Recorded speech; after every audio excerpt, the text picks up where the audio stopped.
오늘은 우리 가정의 달 마지막 날입니다. 우리가 이 가정의 달을 맞이해서 제가 5월 6월 제일 좋아한다 했잖아요. 기념하거든요. 좋아하는 건 아닌데 기념하는 달입니다. 그런데 첫 번째 어린이주의, 그 다음에는 어버이주의, 그 다음에는 서성의주의. 우리가 이렇게 쉴 새 없이 우리 가정과 또 가정에 도움을 주는 선생님들에 대해서 기념하고 지켰는데, 이번 마지막 날은 아무개의 날도 아닙니다.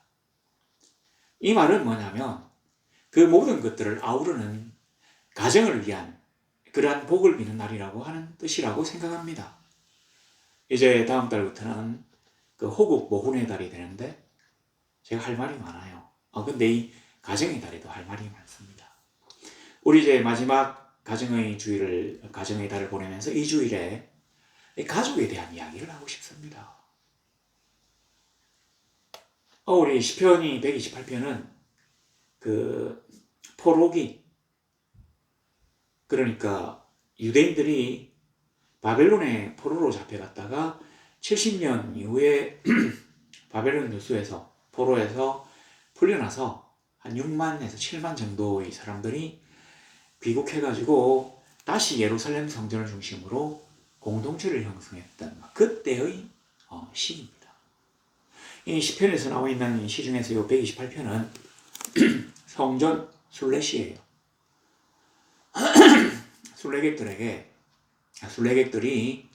성전에 순례하면서 하나님께 드리는 그런 기도고, 또 밑에 두 절은, 그러니까 5절과 6절은 제사장의 여기에 대한 화답입니다. 축도라고도 볼 수 있습니다. 보통 이 시편 같은 거 보면 일방적으로 막 하나님께 기도하는 것도 있을 수 있지만 대부분 서로 이렇게 주거니 받거니 하면서 기도해요.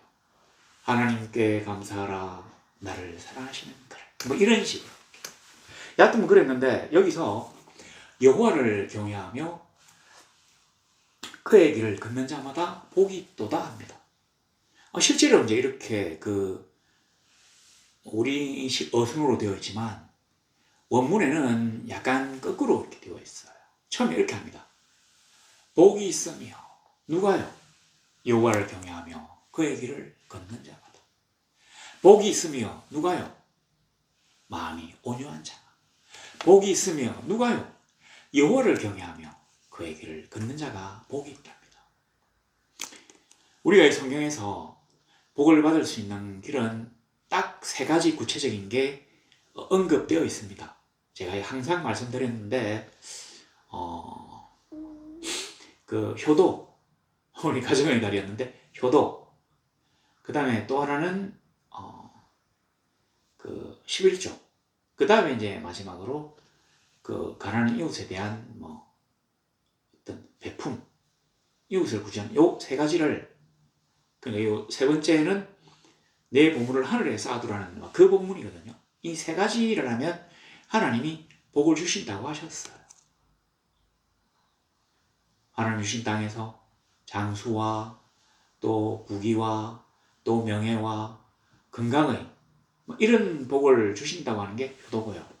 11조는 쌓을 곳이 없도록 부어주는지 아닌지 보라고 하실 정도로 하나님이 장담하신 것이고요.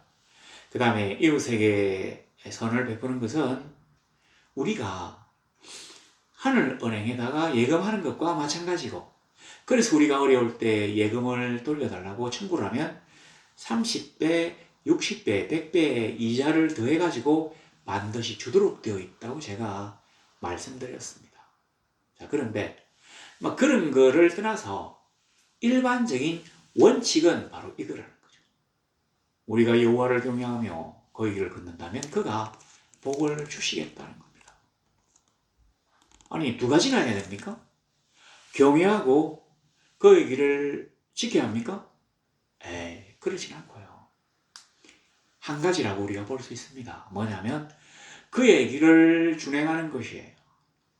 여호와 하나님이 우리에게 명령하신 것들을 제대로 순종하며 나아가는 것, 이 한계가 하나님이 우리에게 요구하시는 전제 조건이 됩니다.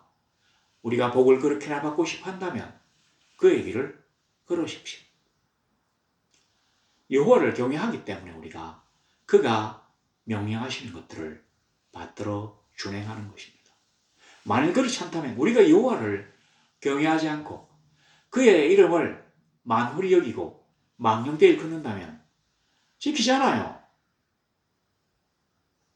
뭐 이래도 좋아, 저래도 좋아, 그래도 괜찮아, 그래도 용서해, 그래도 걱정하지 마, 나는 너를 사랑해. 이런 식으로 우리가 끝까지 하나님을 사랑의 하나님으로 만들어서 어쩌면 그를 경외하지 않고 옆집 마음씨 좋은 아저씨 정도로만 생각할 수 있는데 절대로 우리 하나님은 그런 분이 아닙니다. 주여, 제가 7번씩 7번이라도 용서해야 됩니까? 그래, 아우 너 착하네. 그래, 베드로는 이제 7번 정도 용서하면 되냐고, 뭐 그것도 완전수니까 자기 딴에는 용서를 많이 한다고 물어봤는데 주님은 그보다 용서의 범위를 더 넓히셨죠. 7번씩 7번. 근데 우리가 이렇게 생각할 수 있습니다. 왜 주님은 아니야, 얘야, 너는 영원히 그 사람들을 용서해야 돼. 너가 하나님의 사도로, 응? 나의 제자로 이 세상에 사랑의 사도로 왔는데 어떻게 그들을 용서하지 않을 수가 있단 말이야. 어떤 잘못을 저질러도 그들이 스스로 깨달을 때까지 끝까지 회개해. 회개할 끝까지 용서해. 이러지 않으셨잖아요. 우리 예수님이 용서의 횟수를 말씀하셨어요. 70 곱하기 7이 490번?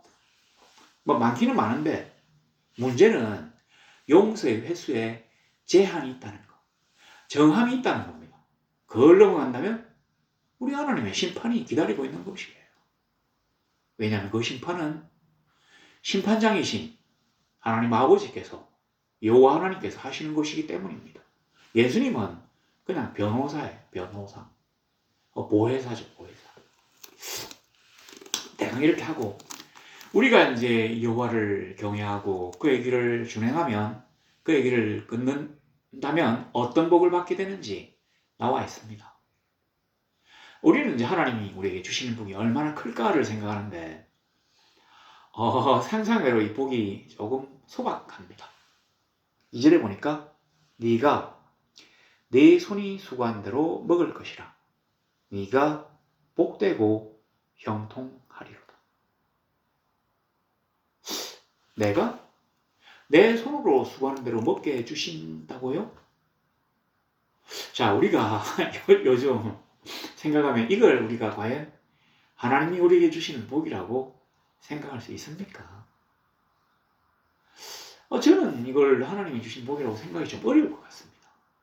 뭐 로또 1등이라도 좀 걸리게 해준다든지, 하다못해 요즘 그 쌍쌍복권인 뭐 주택복권이라도 하나 뭐 얻어 걸린다면 하나님이 나에게 복을 주셨구나 하고 고백할 수 있을 것 같은데, 내가 나와서 열심히 일하고 월급 받았는데 보통 월급은 생각보다 많지 않아요. 그러니까 월급이 뭐 1억도 될 수 있고 1000만 원도 될 수 있고 뭐 100만 원도 될 수 있는데 내가 생각한 월급에 비해서는 작습니다. 항상 그렇죠. 이렇게나 많이 줍니까 하는 일은 글쎄요. 제가 뭐 경험해 본 적이 없어 그런지 좀 찾기 어려울 것 같습니다. 상대방과 비교해서는 많을 수 있지만 내가 한 일에 비해서는 모두 다 작다고 생각하지 않을지, 그리고 회사가 이렇게 많은 이득을 남겼는데 나에게 이것밖에 안 줘? 하지 않을지. 노조가 계속 손 흔드는 이유가 바로 그거잖아요. 너희는 1000억이나 벌어놓고 나는 이거밖에 안 줘? 이렇게. 자, 그런데 내가 내 손으로 일한 만큼 내가 먹을 수 있다고 하는 게 절대로 간단하거나 쉬운 일이 아닙니다. 아주 옛날 고대부터 얼마 전까지 우리를 한번 돌이켜보세요.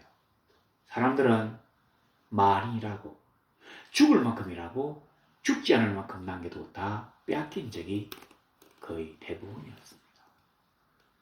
조선시대 후기에 전국 360도 주군에서 반란을 일으켰는데 밀란이 일어났죠. 이때는 어떤 시기였느냐면 소작농들, 그러니까 이 양반 지주들의 땅을 부쳐먹고 사는 일반 백성들은 이 소득의 70% 이상, 80% 가까이까지를 세금으로 뺏겼대요. 뭐 세금이 아니면 소장료, 그 다음에 뭐 사또 생일 선물 이런 식으로 다 뺏겼대요. 사람들이 도저히 견딜 수 없어가지고 이것 먹고는 어차피 굶어 죽을 테니까 이래 주거나 저래 주거나 하고 반란을 일으킨 거예요. 우리가 이제 프랑스 대혁명을 보면 사람들이 조금 좀 반란 혁명을 일으킨 사람들이 좀 잔인한 것 같아요. 그래도 너무했다. 모든 왕과 왕후는 믿겠지만 모든 귀족들이 그렇게 악질이 아니었을 텐데 꼭 그렇게 다 죽여야 했을까? 근데 제가 이제 그때 그런 묘사한 그 소설책, 그 소설 지은 사람도 아마 어디서 이렇게 기록을 찾아본 것 같은데 뭐라고 하는 거 아니? 그때 이제 풍경이 나와요. 그 소설책 중에서. 어떤 사람이 파리에 가려고 이렇게 마차를 타고 쫙 가는데 이 친구는 귀족이에요. 그래서 이 평민들이 어떻게 사는지 몰랐대요. 쭉 가는데 파리 공부하러 갔는지 뭐 하러 갔는지 몰라 갔는데 들판에 그 밀농사가 잘 돼가지고 황금 물길이 쫙 출렁입니다. 그런데 분명히 추수 때가 좀 지난 것 같은데 아무도 이 밀을 갖다가 추수하려고 하지 않아요. 너무 이상해가지고 옆에 자기를 데리고 가는 어른에게 물어봐요. 저렇게 지금 밀 이삭이 연결해가지고 황금빛으로 막 지금 물결을 막 치고 있는데 왜 아무도 그들려고 하지 않냐고 물어보니까 옆에 앉았던 사람은 신부예요. 잘 바라면서 저기 앉아있는 농부들의 얼굴을 잘 바라봐. 농부들의 얼굴을 보니까 눈이 붕 떴어요. 공허하고 허무한 눈을 하고 앉아있는. 뭐 때문에 그러는지 물어보니까 저걸 추수를 하게 되면 추수한 곡식의 90%를 세금으로 다 빼들어간대. 그러니까 이 귀족들은 이거 이제 이 사람들이 다 거두어야 그래 자기들이 이거 납치를 안 하고 이제 빼들어갈 수 있으니까 기다리는 거죠. 그걸 알고 있으니까 어차피 내가 죽을 고생을 해서 이렇게 농사를 지어도 이걸 이제 추수를 해도 이 중에 10%밖에 내가 못 가져가니까 내가 저 인간들 미워가지고 추수를 안 한다. 이렇게 얘기를 했답니다. 그리고 얼마 있다가 프랑스 대혁명이 일어나서 모두 다 죽이는 그런 일이 벌어졌어요.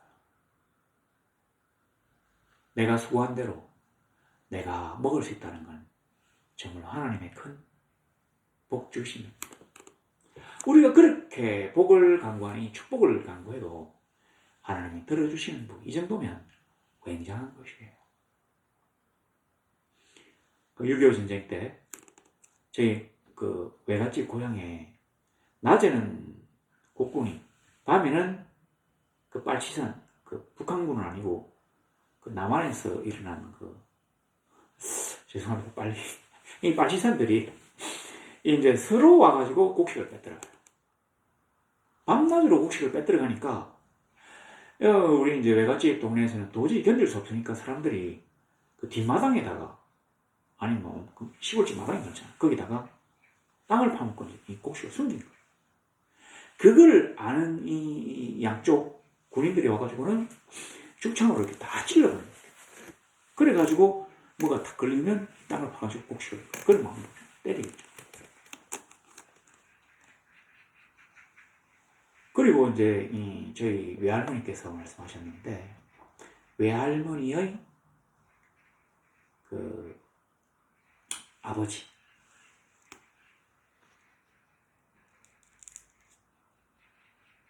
죄송합니다. 외할머니의 아버지가 아니라 제 어머니의 아버지, 제 외할아버지. 그 이제 시골 마을에 뭐 이장인지 촌장인지 뭐 그거 있는데 그거 하시는 분인데 그 집이 좀 커요. 마당도 넓고 꽁물도 있고. 그 군인들이 항상 거기 와가지고 이제 밥을 해내라고 점심을.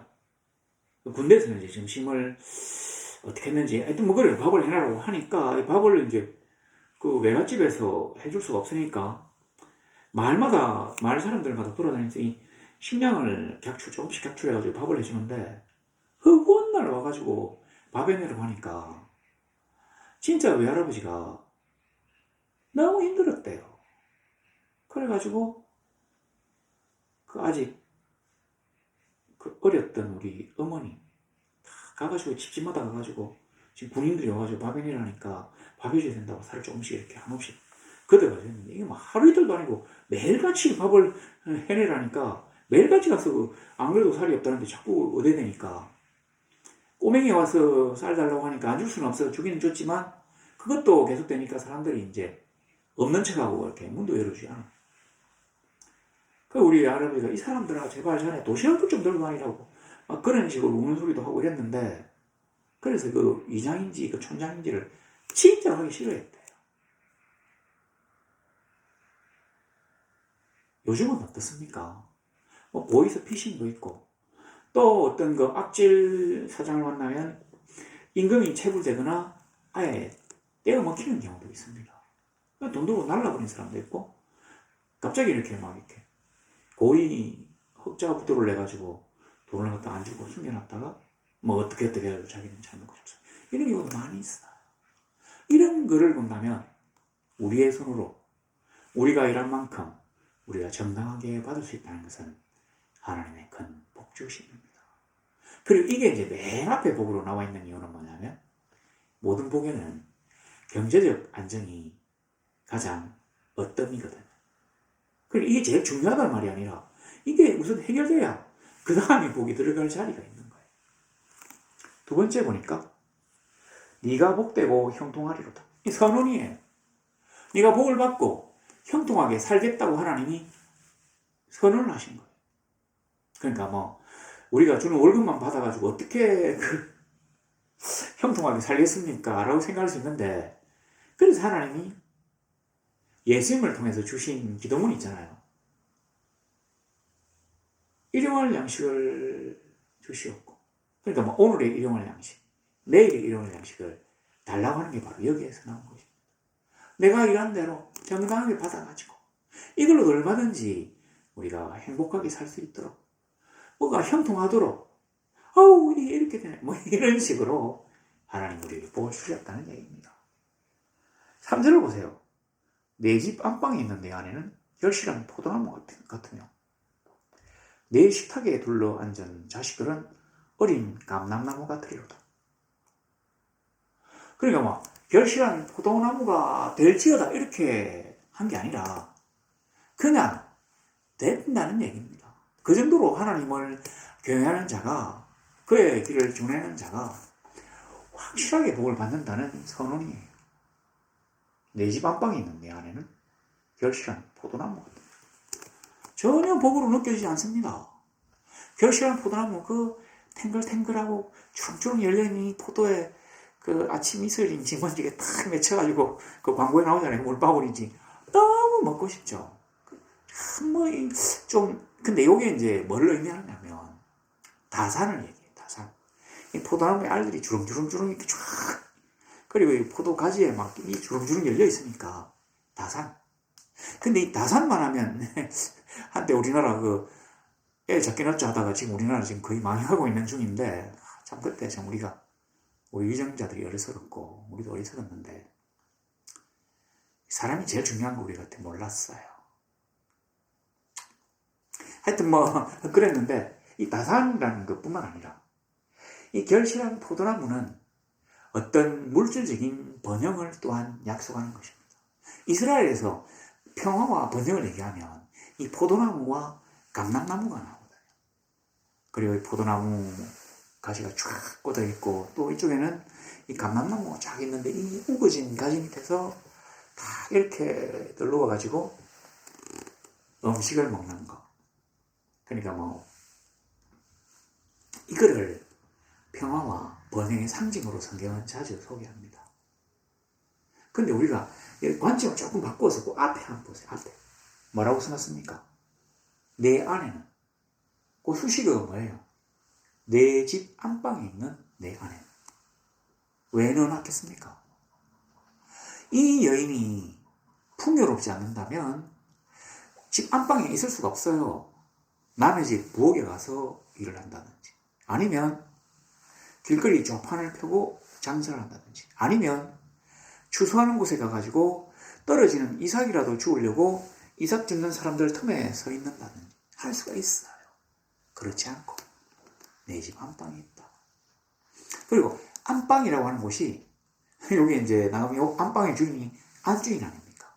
우리 아내를 갖다가 옛날부터 있거든 게 안주인인데 이 가정의 모든 것에 이 안주인의 손길이 미쳐요. 근데 미친 모든 곳에서 풍요와 형통을 가져오기 때문에 결실한 포도나무 같다고 얘기했습니다. 그리고 요 근래, 최근래에 이제 아주 각광받는 얘기인데, 이 주석서에는 내 집 안방에 있는 내 아내라고 하는 말을 현숙한 여인이라고 말하고 있습니다. 현숙이란 말은 현명함과 정숙함을 얘기합니다. 이게 어디 가서 정숙입니까? 근데 이게 정숙이잖아요.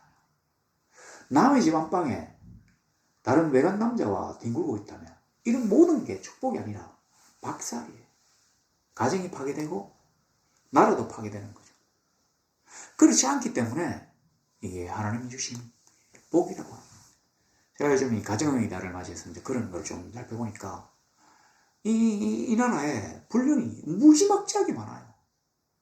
말도 못하게 많아요. 이혼율이 지금 50%를 넘었잖아요. 우리가 중국 다음으로 2등인데 이 이혼의 거의 대부분이 불륜이래요. 외도. 두 번째는 이제 성격 차이라고 하는데 뭔지 모르겠습니다. 그러니까 우리가 아름다운 가정을 유지할 수 있다고 하나님이 복을 주시는 거예요. 내가 하나님을 경외하며 그의 길을 준행하면 내가 정당하게 노력한 대가를 결코 빼앗기지 않고 정당하게 차지하며 이 받은 물질로 내가 행복하고 형통한 삶을 누릴 수 있도록 하나님이 허락하시고 또 현숙한 아내를 주시고 가정의 그 안에 손길들이 골고루 미쳐가지고 우리가 풍요로운 결실을 맺을 수 있다고. 그리고 잘 보시면 이 포도나무 그리고 결실한 포도나무인데 이 포도나무가 이 가지잖아요. 이거 요 정도 되는 게 올라와가지고 이 가지가 쭉 뻗어가지고 이 가지에서 이제 이렇게 포도송이가 주렁주렁 열리는데 이 포도나무에서 뻗어나간 가지가 아주 얇아요. 이것보다 비교할 수 없을 만큼 얇은데 이 얇은 가지에 엄청나게 많은 이 결실한 포도송이가 주렁주렁 열리려고 하면 뭐가 필요합니까? 이 포도 가지가 땅에 떨어지지 않을 튼튼한 지지대가 필요하거든요. 바로 지지대의 역할을 남편이 하는 겁니다. 그러니까 남편과 아내가 서로 상부상조하는 서로 화목한 상황을 여기에서 말씀하고 있는 것입니다. 밑에 보시면 내 식탁에 둘러앉은 자식들을 엄마 밥 주세요 하면서 쫙 앉아있다 칩시다. 자식이 아니에요. 자식들은. 옛날에 우리의 그 약간 무식한 유전자들은 이런 얘기를 했어요. 그때 뭐 이해는 합니다. 너무 먹을 게 없고 사람은 많아가지고 뭐 둘 만나 잘 기르자 시작한 대통령도 있었고 여기 이제 좀 더 나가가지고는 둘도 많다 하나만 잘 키우자 뭐 이런 얘기도 있었고 그랬는데 지금은 그게 얼마나 인간의 얄팍하고 어리석은 생각이었는지가 잘 드러나고 있습니다. 한번 애를 낳기 시작한 여자들은 더 이상 애를 낳지 않아요. 심지어는 한 명당 1억을 주지는 않는데 주겠다고 해도 3분의 1은 내가 애 낳는 기경이 하면서 안 놓는다고 합니다. 마치 이 금단의 열매를 우리가 한번 따먹어보고 애를 안 낳는 게 이렇게 좋은 거구나 하고 느낀 것 같은 그런 좀 나쁜 말이 있습니까? 그런 지금 처지에 와 있습니다. 근데 이 자식들이 쫙 둘러앉아가지고 근데 이 자식들은 뭐라고 합니까? 앉은 자식들은 그것도 내 식탁이잖아요. 요즘 그 아프리카에 뭐 꼬맹이들 그 밥 먹고 살기 어려울 때 영국의 그 사람 혁명기에 뭐 8살인가 뭐 9살만 되면 나가서 막 하루 종일 공장에서 일해야 됐다고 하는데 공장에 있는 내 자식들이 아니라 내 식탁에 둘러앉은 자식들이 뭐라고 합니까? 어린 감람나무 같은 거다. 여기에서 어린 감람나무는 이 새끼 나무를 얘기하는 게 아니에요. 뭐냐면 이 성경 원문은 어린 감람나무가 그거예요. 그냥 가지. 거대한 몸통으로 이렇게 감람나무가 쫙 자라면 여기에서 가지가 딱 뻗었는데, 그러니까 아주 작은 가지가 쫙 뻗은 거를 어린 감람나무로 한 것입니다. 뭘 전제합니까? 거대한 감람나무가 있다는 걸 전제하는 것입니다. 너의 의지가 되는, 나의 의지가 되는 아버지가 계신다. 거꾸로 얘기해 볼까요? 나는 의지할 수 있는, 마음껏 영양분을 빨아당길 수 있는 튼튼한 부모님이 계신다는 거예요. 그러니까 이 화목한 가정을 갖다가 하나님이 주시겠다고 지금 말씀하시는 것입니다. 그러니까 자식들도 부모가 필요해요. 감남은 몸통이 필요한 거죠. 아내도 남편이 필요해요. 지지대가 필요해요. 그래서 서로 사랑하고 화목한 가정이 되지 않으면 절대로 이러한 광경을 연출할 수가 없습니다. 그래서 하나님이 주시겠다는 복이 바로 이런 것입니다. 엄청난 복이에요. 옛날에 많은 사람들이 참 기댈 수 있는 부모님이 되시지 않아가지고, 저 사람들은 무슨 복이 많아서 저렇게 대학교도 가고, 나는 이렇게 박복하게 태어나서 부모도 없이 여기서 일을 해야 할까 한탄하는 이들이 많았다고 합니다. 근데 하나님이 자, 이렇게 우리 가정에 화목과 사랑과 물질과 또 행복을 주셨습니다. 있네요. 내가 복되고 형통하리로다. 그리고 4절에 보니까 여호와를 경외하는 자는 이같이 복을 얻으리로다. 1절부터 4절까지가 이제 그 순례자들이 하는 짓이에요. 하나님 우리에게 이런 복을 주십시오. 그러니까 제사장이 이들의 간구를 듣고는 이렇게 화답합니다. 여호와께서 시온에서 내게 복을 주실지어다. 시온에서 내게 복을 주실지어다. 제사장들이 하는 축도인데 화답하는 시인데, 시온에서, 이 시온이란 말은 예루살렘 성전이 있는 산을 말하죠. 시온산. 요즘은 성전산이라고도 하고.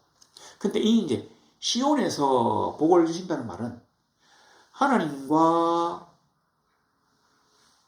내가 만나는 곳을 얘기합니다. 요즘 말로 하면 예배당일 수도 있고, 내가 기도하는 장소일 수도 있고, 예배 장소일 수도 있습니다.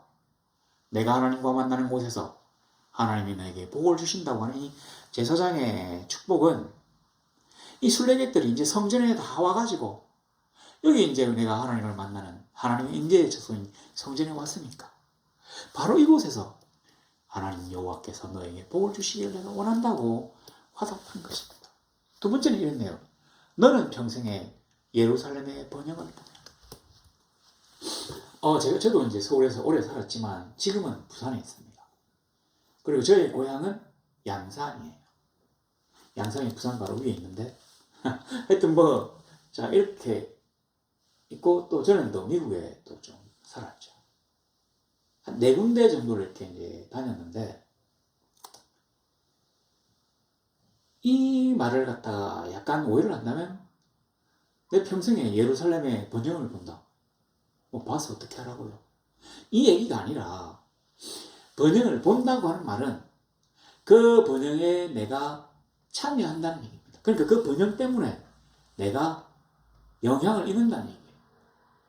우리나라가 잘 되고 우리나라가 행복해지면, 부유해지고 강해지면 우리가 어떻습니까? 안전하고 부유해져요. 막말로 정부에서 이렇게 국민연금도 주고, 또 뭡니까? 의료보험 혜택도 주고, 이런 모든 것들이 우리나라가 계속해서 번영한다고 하는 전제하에서 주어지는 것입니다. 만일 나라에 돈이 없고 나라가 얼마 안에서 쇠퇴해서 망하게 된다면 이러한 것들이 우리에게 주어지지 않아요. 그러니까 바로 이 말이죠. 우리가 살고 있는 이 나라 이스라엘이 번영하게 될 것이다. 여기 이제 예루살렘 수도만 얘기하는 게 아니라, 나는 부산 사는데 서울 너그만 잘 살면 되겠냐? 이 얘기가 아니라, 그냥 그때는 이제 워낙 그 유대 공동체가, 신앙 공동체가 작았기 때문에 인구가 얼마 안 돼요. 애를 많이 낳아도 몇십만 밖에 안 되거든요. 돌아온 사람들은 3차에 걸쳐서 총 6만 명이에요. 그러니까 뭐 지금 요 시편 128편이 지어졌을 때 그 공동체는 글쎄 얼마쯤 됐겠습니까? 뭐 한 50만? 이건 너무 많이 나갔습니까? 20만? 그럴 수 있어요. 그러니까 예루살렘의 번영을 보는 것은 예루살렘과 상대하면서 장사해서 먹고 사는 모든 사람들이 그 번영에 이익을 나눈다는 얘기입니다. 그러니까 하나님이 이 우리 개인에 주어진 복을 갖다가 점점 더 범위를 넓혀 가셨어요. 너만 잘 되는 것이 아니라 이 사회와 교회와 나라가 함께 복을 받는다. 어떻게? 우리가 일심으로 하나님께 매달리고 그의 명령을 지키고 그를 경외하며 그를 믿고 산다면 이 나라가 우리 개인뿐만 아니라 이 나라가 복을 받을 것이다. 너는 평생에 예루살렘의 번영을 보면 제가 처음에 이제 신학교 다닐 때는 여기에 대해서 특별한 감정이 없었습니다. 그때 그 누구도 우리나라가 멸망할 거라고 생각하지 않았거든. 그런데 이제 우리가 인구 초저출산 너무 지금 계속돼가지고 설마 이보다 덜 낳겠나고 한 그 다음 해에는 어김없이 그보다 더 떨어져요. 참 신기한 게 사람이 이제 그 출산율이 1.0이 되면 인구가 절반으로 줄는 거잖아요. 시간이 갈수록. 아이고야 우리나라 망했다고 할 수 있는데 0.9, 0.8, 0.7, 0.6 지금 서울 쪽에 0.6이 조금 넘는데요. 그 대개 보니까 서울이 0.6이면 그 다음에는 전국이 또 0.6이더라고요. 심각한 무식이라고 말을 하기 어려울 정도로 우리는 이미 옛날에 이미 나라의 멸망이 정해진 거나 마찬가지입니다. 뭐 통일이 되거나 아니면 지금 자라는 아이들이 특별히 뭐 4명씩 목숨 걸고 애를 낳지 않는다면 우리나라의 멸망은 기정사실입니다. 지금 벌써 국민연금을 못 준다고 얘기하는 뭐 그런 얘기가 자꾸 나와요. 지금 당장 정치분들이 그 노골적으로 얘기했다가는 정권을 유지를 못할 것 같으니까 그런 얘기는 안 하는 것 같은데 그 언론을 자세히 보시면 그런 얘기가 엄청나게 많이 나옵니다. 표를 안 받아도 되는 사람들 입에서는 막 나와요. 이런 얘기가. 근데 하나님 우리가 모두 다 여호와를 경외한다면 평생에 대한민국의 번영을 볼 것이라고 말씀하십니다. 그 다음에 보세요. 6절에 네 자식의 자식을 볼지어다. 자식의 자식이니까 손자죠. 그건 뭐 요즘 손자 못 보는 사람도 있습니까? 그렇게 생각할 수 있는데 아닙니다. 실제로는 이게 이제 어디서 지금 제사장이 하는 얘기예요? 성전에서 순례자들에게 하는 얘기거든요. 그러니까 뭐 원래 이제 이거는 뭐 장수의 복을 주신다고 하는 얘기가 맞는데 그때 당시는 손자를 보면 장수라고 했대요. 우리도 60이 넘어가면 회감년도 열고 이래서 인생을 잘 살았다고 막 잔치도 하고 했잖아요. 요즘은 아무도 안 합니다. 요즘은 이게 7순으로 넘어갔고 곧 있으면 7순도 창피해서 못하고 8순으로 넘어갈 수도 있습니다. 여하튼 뭐 시대에 따라 변하긴 하지만 이 하나님이 주신 복이 나에서부터 개인에서부터 사회로 개인에서부터 국가로 이 폭이 넓어질 뿐만 아니라 이 하나님이 나에게 주신 복이 대를 이어서 복이 개선된다는 거예요. 그러니까 단순히 오래 산다는 얘기가 아니라 너에게 준 복을 갖다가 네가 자녀들에게 손자들에게 물려줄 수 있다. 옛날에 우리나라에서 아주 섬뜩한 속담이 있었습니다. 뭡니까? 3대 부자가 없고 3대 거지가 없다고 합니다. 여기 손자와 손자니까 이게 어떻게 됩니까? 이 3대라고 할 수 있습니까? 2대인가? 3대인가? 자식의 자식. 그러니까 이 손자로 2대라고 할 수도 있고 그 다음에 내 자식, 손자에서 3대라고 할 수도 있는데 이 복을 갖다가 그러니까 이 그만의 불을 이 후대에 전해주는 게 그 정도로 어려워요. 왜냐면 이거를 갖다가 빼돌려고 하는 수많은 사기꾼들과 그 막 이 포갑자들이 넘쳐나거든요. 근데 그 모든 것을 뚫고 네가 지금 누리는 복을 너희의 자식들에게, 손자들에게, 그 이후에도 내가 물려주겠다고 하는 거. 이게 하나님의 복을 갖다가 이제 그 종적으로 역사를 길게 만들어 주신다고 하는 약속입니다. 또 이게 요즘 저기 어떤 식으로 와닿느냐면 이래요. 가령 지금 이제 노인들, 나이가 많이 연세가 많으신 분들은 한국 사람들이 한국말 하는 가운데서 임종을 맞이할 수 있습니다. 이건 뭐 확실해요. 근데 우리 때에는 한국 사람들이 한국말을 하는 가운데서 우리가 평안히 임종할 수 있을지는 약간 의문스럽습니다. 자, 그런데 그래도 뭐 거의 그렇지 않겠나 싶어요. 근데 우리 자식대로 내려갑시다. 한국 사람과 한국 말 가운데서 임종할 수 있을지는 의문스럽습니다. 그 다음에 우리의 손자들을 한번 생각해 봅시다. 이건 제가 확실하게 말씀드릴 수 있어요. 그때는 한국 사람, 그런데 지금은 이런 한국 사람, 이 다수가 절대로 아닐 것이며, 그래서 이 한국말이 절대로 다수가 아닐 수도 있다고 하는 이 가정이 아주 강력하게 대두되어집니다. 그러니까 하나님이 여호와를 경외하는 백성들에게, 여호와를 경외하는 개인들에게 주어진 이 복을 우리가 받아 누리지 못할 수 있다고 하는 얘기예요. 그러니까 우리들이 여호와를 경외하며 그의 길을 준행한다면 하나님이 이 나라의 멸망도 막아주실 것이며, 이 나라의 내일도 영원히 번영하게 하실 것이며, 이 나라에 사는 모든 사람들이 똑같은 하나님을 섬기며 하나님과 소통하는 그런 아름다운 공동체를 만들게 될 것이며, 또한 그들이 외국인들 여기 살 수도 있어요. 한국말을 할 것이며 하나님을 섬길 것이며, 지금 우리나라에서 1번이 개신교회, 2번이 불교회, 3번이 구교회. 그 신구교 합치면 사실 이 나라의 가장 국교라고 해도 무방합니다.